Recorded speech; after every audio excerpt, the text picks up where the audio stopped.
m'appelle Jean-François Leclerc, puis je participe aux 404 km en solo dans le secteur du Mont-Tremblant. Plus de 4000 mètres de dénivelé.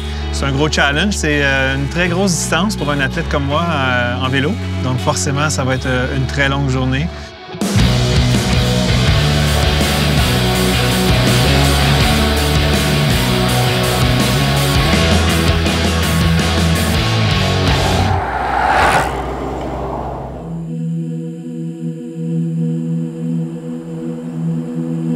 C'est sûr que la distance en elle-même est déjà importante.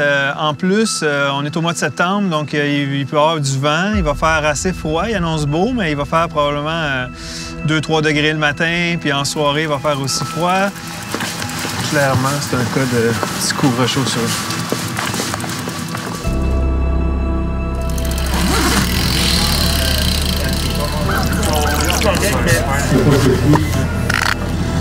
Chance 7, je pense.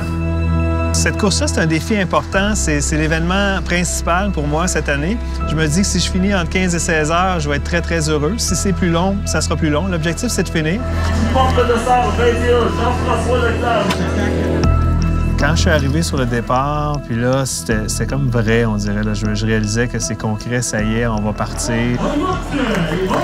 C'est toujours ça, hein, quand on fait une course comme ça, on se prépare plusieurs mois d'avance. Que quand ça part, on a comme un sentiment d'exaltation, de enfin, on est dedans.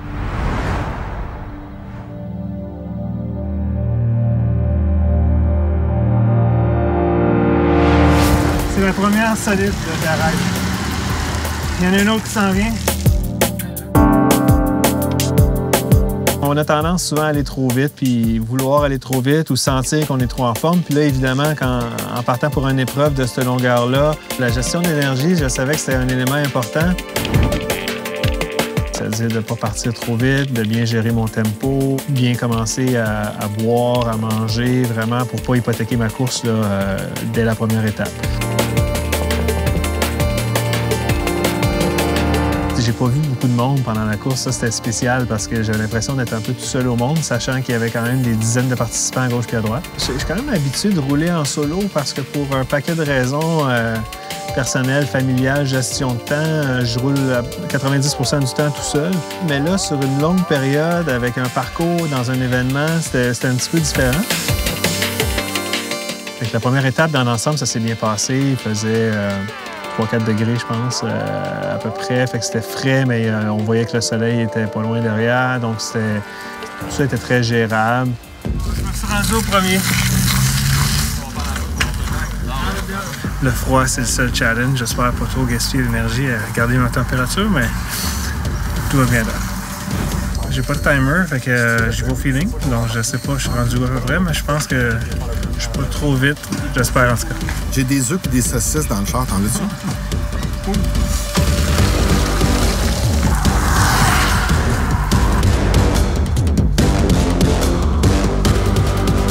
La deuxième étape qui était la plus longue en kilométrage. Là, ça a été le premier test là, qui est arrivé parce que déjà, il y avait un peu de fatigue, évidemment, mais là, le parcours était beaucoup plus difficile, beaucoup plus long.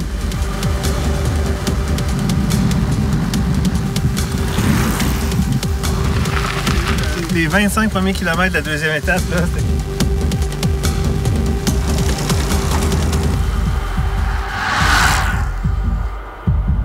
à la fin de la deuxième étape, je dirais à peu près 15-20 km de l'arrivée, là, j'ai commencé à avoir un premier feeling de « wow, je commence à manquer de power un petit peu. » J'avais presque 200 km de fait.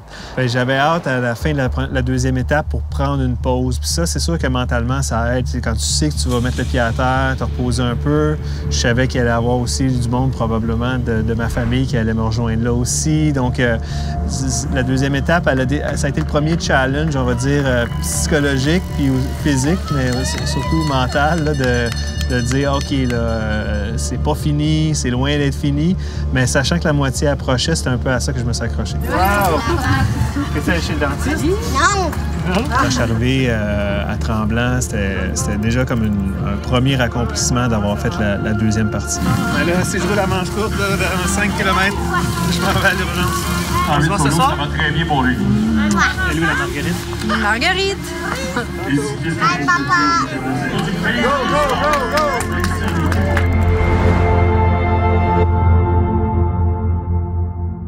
Ma grosse crainte pour toute cette course-là, c'était de ne pas exploser ou bunker en bon français. Parce que quand ton corps, il se ferme puis il est en shutdown complet, c'est bien, bien dur de récupérer. Fait que je me disais, tu sais, si je pète à 200 km de la fin, ça va vraiment être la pire journée de ma vie. Fait que j'étais dans cette gestion-là.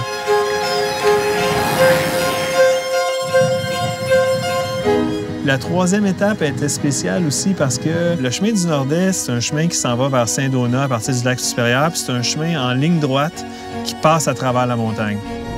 Je pense que ça a été choisi aussi dans le parcours parce que justement, c'est comme un peu le plus gros sommet dans le parcours. Ça prendrait genre du poulet rôti avec des frites. Faire le Nord-Est, finalement, ça m'a donné un gros boost d'énergie. Ça a taxé mon corps, mais mentalement, c'est comme, OK, wow, j'ai plus que la moitié de fait.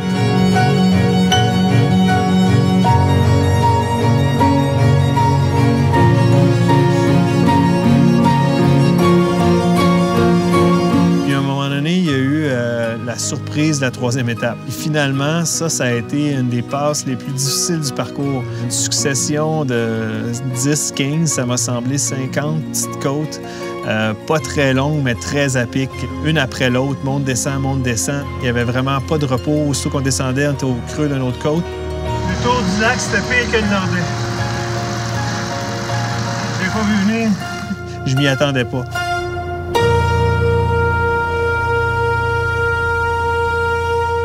Réalise qu'il ne reste pas 15 km, là, il en reste une centaine.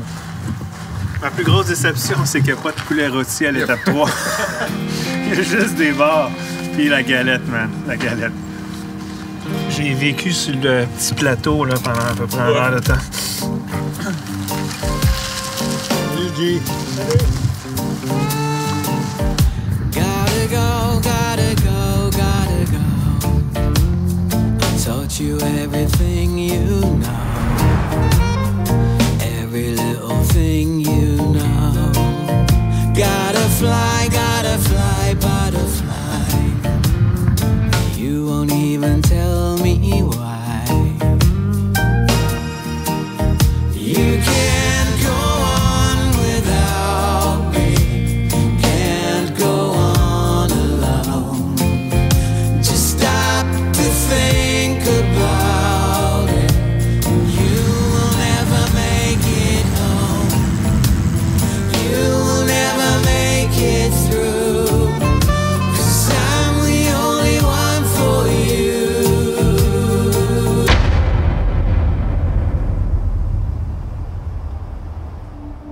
Mon corps est shake, puis j'ai les mains gelées, j'essaie de dégeler mes doigts. C'est que je sais que dans 5 minutes, je vais avoir froid encore parce que ça va aller trop vite. Pour vrai, j'aime mieux monter s'il n'y a pas de vent, puis les jambes bougent.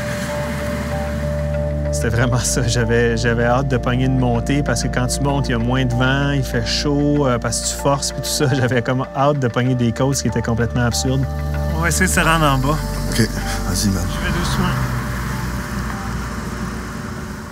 Il aurait fallu que mon bike explose là, pour pas que je me rende à la fin rendu là. On sent là, que l'énergie est physique, elle est aussi très psychologique là, parce que je sentais le fil d'arrivée.